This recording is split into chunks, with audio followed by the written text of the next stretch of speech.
बहुत इंपॉर्टेंट होने वाला है बच्चों। देखिए यहाँ पे 19 सब्जेक्टिव सवाल लिए हैं जो बेहतरीन है और वीवीआई अति महत्वपूर्ण सवाल है।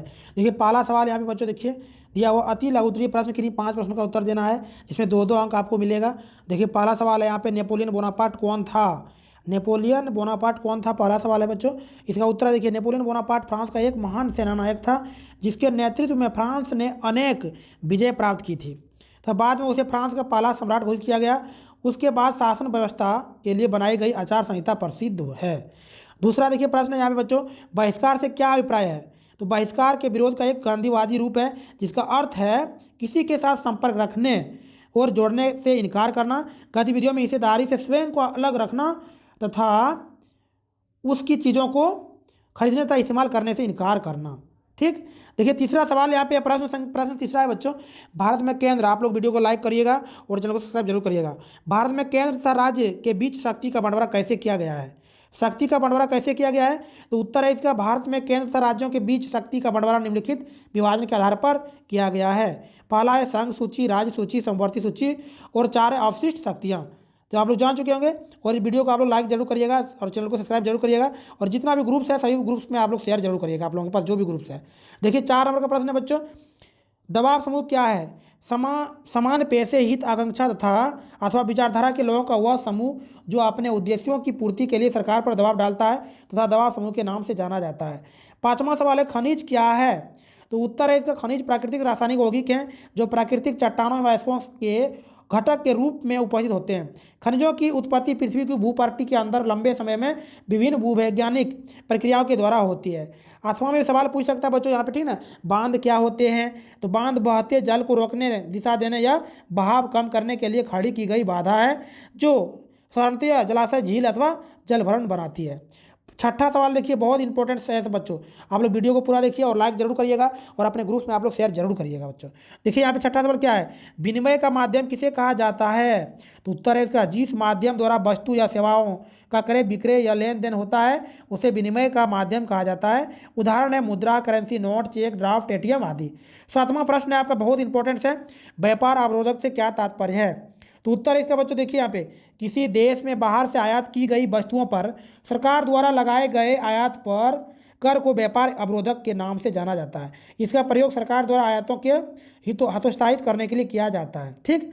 चलिए बच्चों अति लघु उत्तरीय प्रश्न देखिए, यहाँ पे 5 सवाल है, 3-3 अंक आपको मिलेंगे बच्चों। देखिए क्या दिया हुआ है, लघु उत्तरीय प्रश्न 5, ठीक ना। देखिए पहला प्रश्न है, महामंदी के कारणों की व्याख्या कीजिए। महामंदी की शुरुआत 1929 में हुई। यह संकट 30 के दशक के मध्य तक बना रहा। यह 2 महायुद्धों के बीच का समय था। प्रथम महाविश्व युद्ध जो हुआ था के बाद अमेरिकी अंतर्राष्ट्रीय कर्जदाता के रूप में उभरा और पूंजी उत्पादन और उपभोग तथा पूंजीवाद के देश से बाहर प्रवाह के कारण इसकी अर्थव्यवस्था में उछाल उत्पन्न हो गया। दूसरा पॉइंट है, जैसे ही उछाल खत्म हुआ कृषि उत्पादन का दाम नीचे आ गया और किसान भारी घाटे के कर्ज में डूब गए। संयुक्त राज्य अमेरिका की पूरी बैंकिंग व्यवस्था धराशायी हो गई।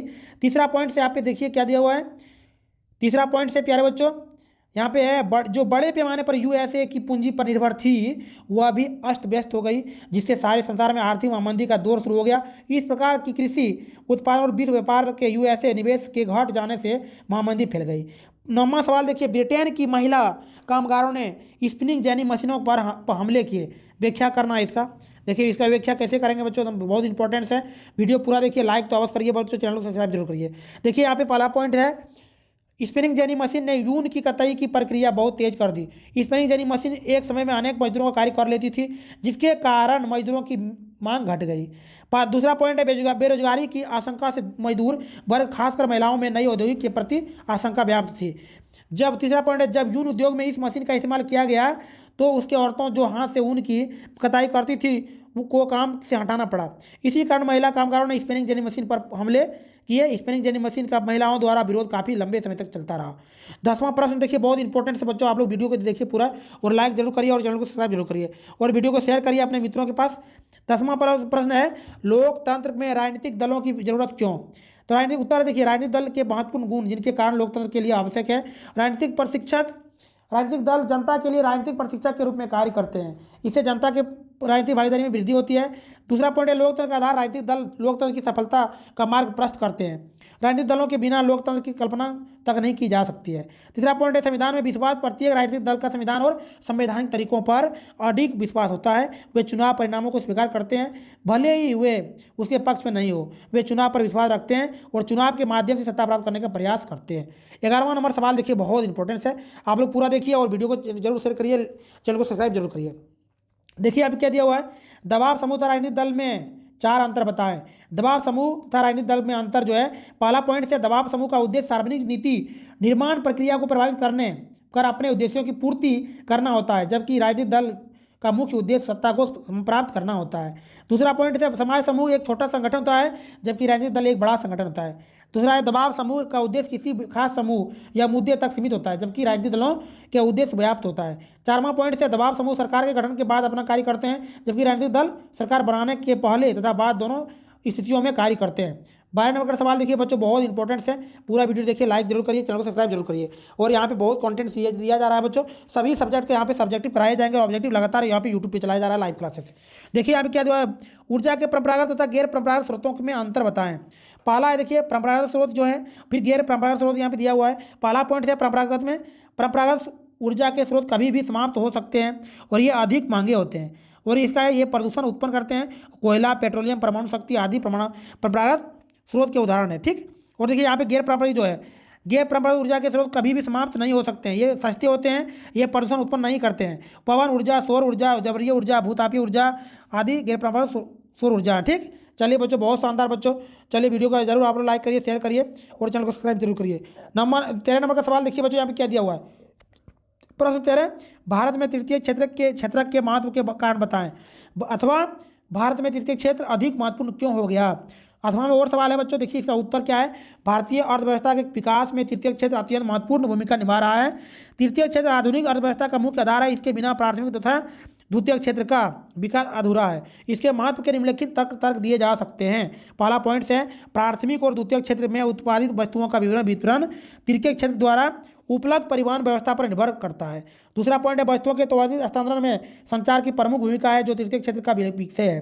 तीसरा पॉइंट है तृतीय क्षेत्र व्यापार के लिए अवसंरचनात्मक अवधारणा प्रदान करता है। चौथा पॉइंट है राष्ट्रीय आय में सेवा क्षेत्र के योगदान में लगातार वृद्धि हो रही है। चलिए बहुत शानदार बच्चों, आप वीडियो को पूरा देखिए और लाइक करिए, चैनल को सब्सक्राइब जरूर करिए। और देखिए इसमें है, यद्यपि तृतीय क्षेत्र को रोजगार के क्षेत्र में आशा के अनुरूप सफलता नहीं मिली तो, परंतु भविष्य में रोजगार के क्षेत्र में तृतीय क्षेत्र की भागीदारी बढ़ने की प्रबल संभावना है। प्रश्न है 14, जोखिम पाली परिस्थितियों में ऋण कर्जदार के लिए समस्याएं खड़ी कर सकता है, स्पष्ट कीजिए। उत्तर है यद्यपि कर्जदार अपनी आय बढ़ाने व बेहतर परिस्थिति के निर्माण के लिए कर्ज लेता है, लेकिन जोखिम वाली परिस्थितियों में ऋण कर्जदार के लिए समस्याएं खड़ी कर देता है। जैसे मान लें एक व्यक्ति फसल उत्पादन के लिए ऋण लेता है, यदि किसी कारणवश उनकी फसल मारी जाती है तो वह ऋण वापस नहीं कर पाता। ऐसी परिस्थिति में वह कर्ज चुकाने के लिए पुनः कर्ज लेता है अथवा अपनी जमीन बेचने के लिए विवश हो जाता है। इस प्रकार परिस्थिति के खतरे इस बात पर तय करते हैं कि ऋण उपयोगी होगा अथवा नहीं। चलिए दीर्घ उत्तरी भी सवाल यहाँ पे है सर बच्चों, और बेहतरीन है, आप लोग जरूर देखिए, पूरा वीडियो को लाइक करिए और अपने ग्रुप्स में आप लोग मित्रों के पास शेयर जरूर करिए और चैनल को सब्सक्राइब जरूर करिए बच्चों, अगर नए बच्चे हैं तो। देखिए आप 15 नंबर का, दांडी यात्रा से आप क्या समझते हैं, संक्षेप में लिखिए। अथवा दांडी मार्च अभूतपूर्व घटना साबित हुई जिसके ब्रिटिश साम्राज्य को हिला कर रख दिया, स्पष्ट करें। अथवा में और सवाल है बच्चों, यहाँ पे देखिए नमक यात्रा की चर्चा। देखिए उत्तर इसका क्या है, गांधी जी द्वारा अंग्रेजों द्वारा लगाए गए नमक कर के विरोध में चलाया गया आंदोलन नमक आंदोलन के नाम से जाना जाता है। इस आंदोलन के अंतर्गत गांधी जी ने अपने गिने चुने साथियों के साथ साबरमती आश्रम में 240 किलोमीटर की दूर दांडी यात्रा तट कस्बे तक लंबी पैदयात्रा की। दांडी यात्रा द्वारा गांधी जी ने सभी ने आंदोलन का शुरुआत किया, ठीक। चलिए बच्चों बहुत बढ़िया, चलिए बहुत शानदार। चलिए बच्चों यहाँ पे देखिए सवाल, फिर दूसरा पॉइंट से क्या दिया हुआ है, 6 अप्रैल को दांडी पहुंचकर गांधी जी ने समुद्र के पानी को उबाल कर नमक बनाया था और नमक कानून का उल्लंघन किया। दांडी यात्रा द्वारा गांधी जी ने सविनय आंदोलन की शुरुआत की। तीसरा पॉइंट है स्वतंत्रता के लिए देश को एकजुट करने के लिए गांधी जी ने नमक को एक शक्तिशाली प्रतीक के रूप में देखा। नमक साधारण के भोजन का एक अप्रिय अनिवार्य हिस्सा है तथा नमक कर को महात्मा गांधी ने ब्रिटिश शासन का सबसे दमनकारी पहलू बताया। चौथा पॉइंट है यद्यपि नमक आंदोलन के केंद्रीय उद्देश्य नमक कानून का उल्लंघन करना था, लेकिन इस आंदोलन ने अंग्रेजों के खिलाफ भारतीय जनमानस में एक राष्ट्रीय विरोध की भावना को जन्म दिया। और पांचवा पॉइंट है, नमक कानून तोड़कर गांधी जी ने औपनिवेशिक ब्रिटिश सरकार को अपने सत्याग्रह के तरीके से जवाब दिया। इस आंदोलन के जरिए गांधी जी ने समाज के सभी तबकों को प्रभावित किया तथा उन्हें उपनिवेश के खिलाफ प्रतिरोध के लिए प्रेरित किया। और पॉइंट से इस प्रकार दांडी मार्च अभूतपूर्व घटना साबित हुई जिसे ब्रिटिश साम्राज्य को हिला के रख दिया।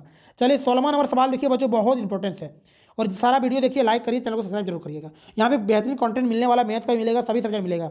लोकतंत्र अपने नागरिकों के बीच आय की असमानता कम नहीं कर सकता कि कथन के लिए तर्क दीजिए। अथवा में भी सवाल दिया हुआ है। उत्तर देखिए बच्चों, यहाँ पे लोकतंत्र अपने नागरिकों को अपनी योग्यता, क्षमता, इच्छा आदि के आधार पर किसी भी रोजगार अथवा व्यवसाय को रोकने की स्वतंत्रता प्रदान करता है। प्रत्येक व्यक्ति योग्यता तथा क्षमता के दृष्टिकोण से दूसरे व्यक्ति से कम अधिक है। ऐसी परिस्थिति में आय का उपार्जन भी योग्यता और क्षमता पर निर्भर करता है। लोकतंत्र में प्रत्येक नागरिक को बेहतर तरीके से आय और उपार्जन की स्वतंत्रता है। सरकार इस पर पाबंदी नहीं लगा सकती। इस कारण से आर्थिक असमानता हमेशा बनी रहेगी। अतः कहा जा सकता है कि लोकतंत्र अपने नागरिकों के बीच आय की समानता को कम नहीं कर सकता। हालांकि सरकारें उच्च आय वर्ग से टैक्स लेकर उनका उपयोग निम्न आय वर्ग वाले आर्थिक विकास के लिए करती है, जिससे आर्थिक असमानता को कम किया जा सके। 16 नंबर का सवाल देखिए बच्चों, बहुत इंपॉर्टेंट है। गन्ने की खेती के लिए आवश्यक जलवायु का उल्लेख करें। गन्ना के प्रमुख उत्पादकों राज्य के नाम लिखें। गन्ने के उत्पादन के लिए देखिए यहाँ पे निम्न स्थितियाँ मानी जाती है। जलवायु दिशाएं, ताप इसकी अच्छी उपज के लिए 25 डिग्री से 35 डिग्री तापमान आदर्श माना जाता है। वर्षा दूसरा पॉइंट है, वर्षा से इसे 100 सेंटीमीटर 150 से बीच वर्षा जल की आवश्यकता होती है। कम वर्षा वाले क्षेत्र में सिंचाई का कृषि करना अनिवार्य होता है। देखिए 6 नंबर का सवाल यहाँ पे दिया हुआ है। मृदा इसकी कृषि के लिए गहरी उत्पादन चिकनी दोमट मिट्टी अच्छी मानी जाती है। भूमि भूज भाग में काली जलवायु मिट्टी भी इसके उत्पादन के लिए अच्छी रहती है। 5 नंबर का है, भारत में गन्ने के प्रमुख उत्पादन राज्य महाराष्ट्र, कर्नाटक, तमिलनाडु, आंध्र प्रदेश, उत्तर प्रदेश, बिहार, हरियाणा भारत प्रमुख गन्ना उत्पादन राज्य है। 18 नंबर का सवाल देखिए बच्चों, बहुत इंपॉर्टेंट है। पूरा वीडियो देखिए और चैनल को सब्सक्राइब जरूर करिए, लाइक करिए, आप लोग वीडियो को शेयर करिए अपने मित्रों के पास और लाइक तो जरूर करिएगा। चलिए बच्चों देखिए यहाँ पे सवाल क्या दिया हुआ है। 18 महात्मा गांधी राष्ट्रीय ग्रामीण रोजगार गारंटी अधिनियम 2005 के उद्देश्यों की व्याख्या करें। अथवा में सवाल है, पढ़ लीजिएगा आप लोग। उत्तर है, राष्ट्रीय ग्रामीण रोजगार गारंटी अधिनियम 2005 नरेगा 2005 के प्रमुख उद्देश्य निम्नलिखित हैं। यह अधिनियम देश के 200 जिलों में काम का अधिकार लागू करने के लिए बनाया गया है। इसका प्रमुख उद्देश्य ग्रामीण बेरोजगारी कामों से पलायन को कम करना है। उन सभी लोगों को जो काम करने में सक्षम है, जिन्हें काम जरूरत है, को वर्ष में 100 दिनों का रोजगार उपलब्ध कराता है। ठीक, तीसरा पॉइंट यहाँ पे देखिए बच्चों, क्या दिया हुआ है। गरीबी रेखा से नीचे रहने वाले लोगों की आय में वृद्धि कर उन्हें जीवन स्तर को ऊपर उठाने के लिए उद्देश्य को रोजगार नहीं उपलब्ध करा सकने पर उन्हें बेरोजगारी भत्ता देना है। ठीक, चलिए यहाँ पे भविष्य में भूमि उत्पादन के लिए बढ़ावे के कामों को बढ़ावा देना, गांव में सड़क, तालाब आदि निर्माण में तेजी लाना, ये भी उद्देश्य था महात्मा गांधी नरेगा योजना का। और देखिए मैप वाला सवाल तो कन्फर्म आएगा बच्चों, और आप लोग मैप समझिए बढ़िया से, ठीक, शानदार तरीके से देखिए। यहाँ मानचित्र में सॉफ्टवेयर टेक्नोलॉजी पार्क बांध के निर्माण मिलान करें। श्रीनगर कहाँ पे, देखिए श्रीनगर भारत के नक्शा में सबसे ऊपर में है। कहाँ पे, यहाँ पे मिलेगा। ठीक ना, श्रीनगर कहाँ मिलेगा, 1 नंबर मिलेगा। पहला नंबर में श्रीनगर करना है आपको। फिर देखिए दूसरा कोलकाता कहाँ मिलेगा, बताओ जल्दी। कोलकाता इसमें कहाँ पर मिलेगा बच्चों, जल्दी बताओ। कोलकाता आपका कहाँ मिलेगा, तो सॉफ्टवेयर टेक्नोलॉजी कहाँ पर है, सॉफ्टवेयर टेक्नोलॉजी 2 नंबर में देखिए कोलकाता कहाँ पर है, तो यहाँ पे कोलकाता मिलेगा। ठीक, उसके बाद देखिए बच्चों यहाँ पे कहाँ मिल रहा है, सरदार सरोवर बांध कहाँ, तीसरा नंबर पे। सरदार सरोवर बांध कहाँ पर है, यहाँ पर तीसरा नंबर। ठीक है ना, आप लोग पूरा वीडियो देखिएगा। 5वां हीराकुंड बांध कहाँ पर है, देखिए हीराकुंड बांध 4वां नंबर पर है, कहाँ पर है, तो यहाँ पे पॉइंट मिलेगा। ठीक है, लगा के आपको लिखना है वहाँ पे, ठीक है ना, समझ करके बढ़िया से लिखने जाए। चलिए, और 5वां हैदराबाद सॉफ्टवेयर टेक्नोलॉजी कहाँ पर है, 5 नंबर का, तो कहाँ पे आप लोग जानते ही होंगे, यहाँ पे। और चलिए बच्चों अगले वीडियो में बहुत जल्द मिलेंगे। थैंक्स बच्चों, वीडियो को पूरा